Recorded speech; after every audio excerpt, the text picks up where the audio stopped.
जय हिंद दोस्तों, आपका स्वागत है अपने YouTube चैनल ऋषि स्टडी सेंटर में। चलिए दोस्तों, आज बिहार एसआई के लिए 50 इम्पोर्टेंस क्वेश्चन लेके आए हुए हैं, जिसमें करंट अफेयर भी इंक्लूड है। चलिए, और ये प्रैक्टिस सेट 4 है। प्रैक्टिस सेट 1, 2, 3 अपलोड कर दिया गया है। जिसने भी अभी तक नहीं देखा है वो प्ले लिस्ट में जाकर देख सकते हैं। चलिए स्टार्ट करते हैं। पहला सवाल है, जब किसी राज्य में राष्ट्रपति शासन होता है तो बजट किसके द्वारा पारित किया जाता है? बजट संसद द्वारा पारित किया जाता है और वित्त मंत्री द्वारा संसद में पेश किया जाता है। चलिए, दूसरा नंबर है, आदि मानव ने सबसे पहले आग जलाना सीखा और आग का आविष्कार पूरा पाषाण काल में हुआ था और पहिया का आविष्कार नव पाषाण काल में। चलिए, तीसरा प्रश्न है, चॉकलेट स्वास्थ्य के लिए खराब हो सकता है क्योंकि उसमें निम्नलिखित का अंश अधिक होता है। चॉकलेट में सबसे ज़्यादा निकेल की मात्रा होता है। इसका राइट आंसर होगा ऑप्शन नंबर डी। चलिए, चौथा है, हरिकेन क्या है? इसका राइट आंसर होगा हरिकेन जो है कि एक उष्ण कटिबंधीय चक्रवात है। Option number D. चलिए, पाँचवा है, भारत के भीम यूपीआई को भूटान में लॉन्च किया गया है। Option number D. छठा है, निम्नलिखित में से किसका रासायनिक नाम अल्फा क्लोरोएसिटोफिनॉल है? इसका राइट आंसर होगा ऑप्शन नंबर बी, अश्रु गैस।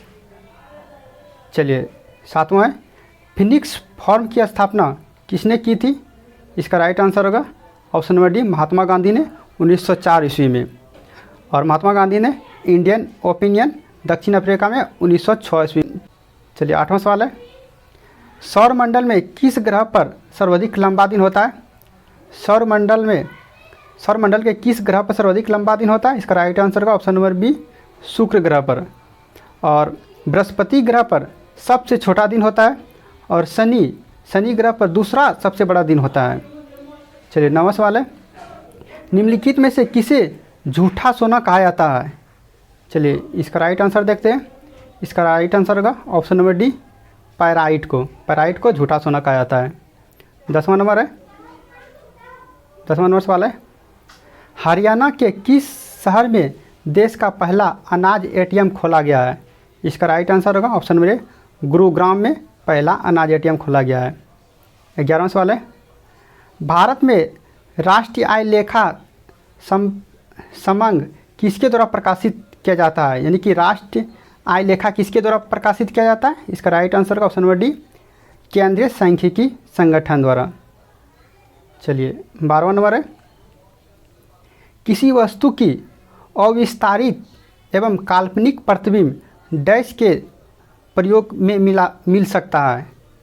यानी कि अविस्तारित एवं काल्पनिक प्रतिबिंब किस दर्पण में मिलते हैं? इसका राइट आंसर होगा ऑप्शन नंबर डी, समतल दर्पण में। 13वां नंबर है, किसी वस्तु पर पृथ्वी के गुरुत्वाकर्षण को उसका डैश कहते हैं, यानी कि भार कहते हैं। Option number D. चलिए, 14वां नंबर है, जब कोई वस्तु पानी में डूब जाती है तो उसके भार में कमी किसके बराबर होती है? इसका राइट आंसर का ऑप्शन नंबर सी, उसके द्वारा हटाए गए द्रव की मात्रा के बराबर। चलिए, 14 हो गया। 15वां देखते हैं। 15वां नंबर सवाल है, हाल ही में पाकिस्तान के पूर्व राष्ट्रपति 80 वर्ष की उम्र में निधन हो गया, उसका नाम है? Option number B, Mamun Hussain नाम है, जो पाकिस्तान के पूर्व राष्ट्रपति थे। चलिए, 16वां है, हाइड्रोमीटर का उपकरण किसमें मापा जाता है? यानी हाइड्रोमीटर से क्या नापा जाता है? इसका राइट आंसर होगा ऑप्शन नंबर डी, पदार्थों के अपेक्षित घनत्व को। और आर्द्रता को हाइग्रोमीटर से नापा जाता है और पानी की गहराई को पेंडोमीटर से, हवा के दाब को बैरोमीटर से। चलिए, 17वां नंबर है, जल किसमें कैल्शियम अथवा मैग्नीशियम के घुलनशील लवण होते हैं कहलाते हैं? जल जिसमें कैल्शियम अथवा मैग्नीशियम के घुलनशील लवण होते हैं कहलाते हैं ठोस जल कहलाते हैं। 18वां सवाल है, रासायनिक तत्वों के दूसरे तत्वों से योग करने की क्षमता का पता लगाया जाता है। इसका राइट आंसर होगा ऑप्शन नंबर डी, संयोजकता से। Option number D. चलिए, 19वां सवाल है, अभी समस्त विश्व में सबसे ज़्यादा यूरेनियम है किसके पास है, किस देश के पास? इसका राइट आंसर है कजाकिस्तान के पास, option number C.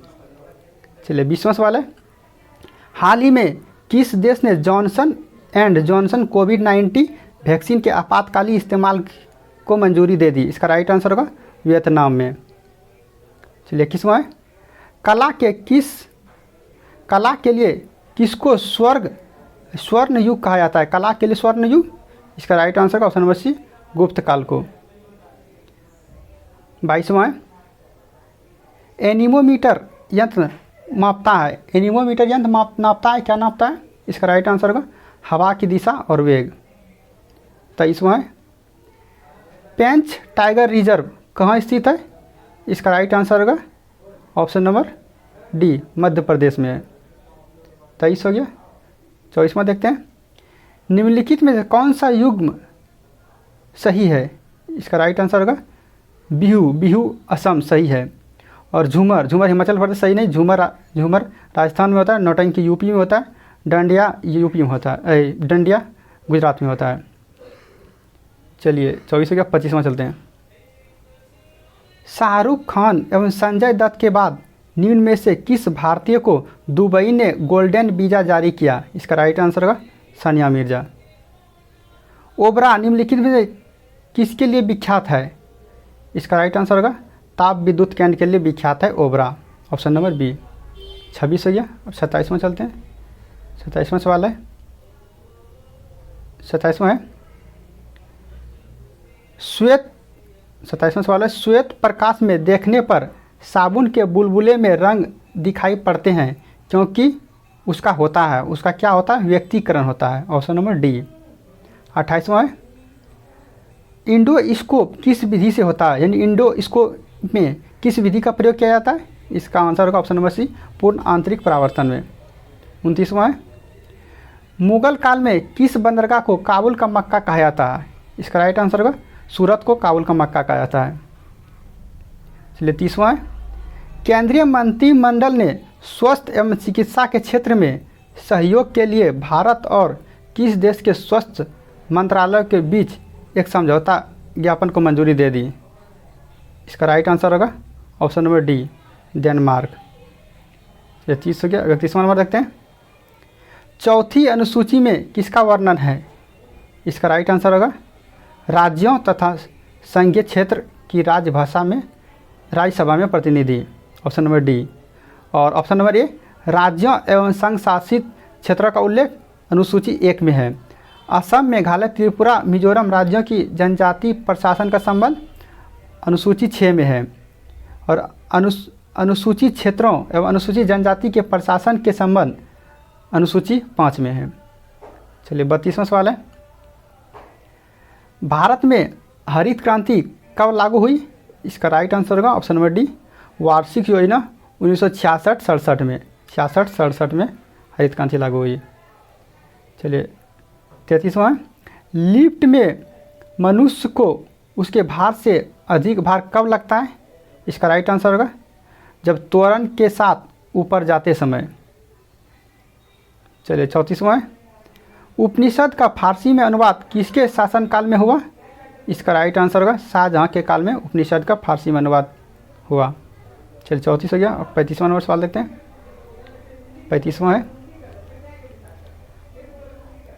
Andhra Pradesh सरकार ने ओबीसी प्रमाण पत्र जारी करने के लिए आय सीमा 6 लाख से बढ़ाकर कितने लाख रुपए कर दी? इसका राइट आंसर होगा 8 लाख रुपए कर दी आंध्र प्रदेश सरकार ने। चलिए 39वां, सुभाष चंद्र बोस पहली बार कांग्रेस का अध्यक्ष हरिपुरा अधिवेशन 1938 में बना और त्रिपुरी अधिवेशन 1939 में उन्होंने अपना त्याग पत्र दे दिया। चलिए 37वां, निम्नलिखित वंश क्रम को सजाइए। इसका राइट आंसर होगा ऑप्शन नंबर ए मौर्य वंश, उसके बाद शुंग वंश, उसके बाद कुषाण वंश, उसके बाद गुप्त वंश। चलिए 38वां, 38 निम्नलिखित घटनाओं को सजाइए। बंगाल विभाजन 1905 में, चंपारण आंदोलन 1917 में, खेड़ा 1918 में, जलियांवाला बाग कांड 1919 में। इसका राइट आंसर होगा 1, 3, 2, 5, जो इसमें से कोई ऑप्शन नहीं है। इसका राइट आंसर होगा ऑप्शन नंबर डी। चलिए 39वां, डेनो पंच सॉरी 39वां नंबर सवाल है, पंच मार्क सिक्का कहाँ चलता था? इसका राइट आंसर का मौर्य काल में चलता था। 40वां है, हाल ही में केंद्रीय मंत्रिमंडल ने न्यायपालिका हेतु बुनियादी सुविधाओं के विकास के लिए केंद्र प्रायोजित योजना को कितने वर्ष के लिए जारी रखने का मंजूरी दी? इसका राइट आंसर का 5 वर्ष। चलिए 41वां है, पोलियो के टीकों की खोज किसने की? इसका राइट आंसर का जोनास सॉल्क ने। और रॉबर्ट कोच ने टीबी जीवाणु की खोज की। एडवर्ड जेनर ने चेचक के टीका की खोज की। और एडवर्ड सेवियर ने पोलियो ड्रॉप की खोज की। चलिए 42वां है, भारत में सबसे अधिक कौन सी मिट्टी पाई जाती है? इसका राइट आंसर होगा एल्यूवियल मिट्टी पाई जाती है, option number D. Second number पर लाल मिट्टी, थर्ड पर काला मिट्टी और 4 पर लेटराइज मिट्टी। चलिए 43 है, आदि ग्रंथ किसके द्वारा संकलित की गई थी? इसका राइट आंसर होगा गुरु अर्जुन देव द्वारा। 44वां, निम्नलिखित भवनों में से कौन सा फतेहपुर सीकरी में नहीं है? फतेहपुर सीकरी में कौन नहीं है? इसका राइट आंसर होगा किला कुहना मस्जिद। किला कुहना मस्जिद दिल्ली में स्थित है। 45वां, पोलैंड में भारत की अगली राजदूत निम्न में से किसे नियुक्त किया गया? इसका राइट आंसर होगा ऑप्शन नंबर बी, नगमा मलिक को नियुक्त किया गया है। 46वां, भारतीय नागरिकों के मौलिक अधिकार के युक्तियुक्त प्रतिबंधों को आरोपित करने की शक्ति किसके पास है? इसका राइट आंसर होगा संसद के पास है। उच्चतम न्यायालय मौलिक अधिकार का संरक्षक कहा जाता है और राष्ट्रपति आपातकालीन के समय मौलिक अधिकार को निलंबित कर सकते हैं। चलिए 46 हो गया। 47वां नंबर देखते हैं। 47वां सवाल है, निम्नलिखित कथनों में से कौन सा कथन सत्य है? चलिए देखते हैं। शुक्र पृथ्वी के सबसे निकट ग्रह, ये सही है। दूसरा है, बृहस्पति सबसे द्रुत गति से घूर्णन करने वाला ग्रह, ये भी सही है। तीसरा है, पृथ्वी सबसे सघन ग्रह, ये भी सही है। प्लूटो बौना ग्रह, ये भी सही। इसका राइट आंसर होगा ऑप्शन नंबर डी, ये सभी। 48वां है, जैसे ही कोई अर्थव्यवस्था विकसित होती है तो क्या होता है? उसके राष्ट्रीय उत्पाद में कृषि का हिस्सा गिर जाता है। इसका राइट आंसर का ऑप्शन नंबर ए। 49 है, फेडरल बैंक का नया एमडी एवं सीईओ निम्न में से किसे नियुक्त किया गया? इसका राइट आंसर का option number A, Shyam Srinivasan को। चलिए 50 और आखिरी सवाल है, कोई भी पदार्थ जो स्वयं को परिवर्तित किए बिना रासायनिक अभिक्रिया की दर को प्रभावित करने में समर्थ हो उसे कहा जाता है? उसे कहा जाता है कैटलिस्ट, यानी ऑप्शन नंबर बी, उत्प्रेरक। चलिए, यदि वीडियो अच्छा लगा हो तो अपने दोस्तों के साथ शेयर करिए।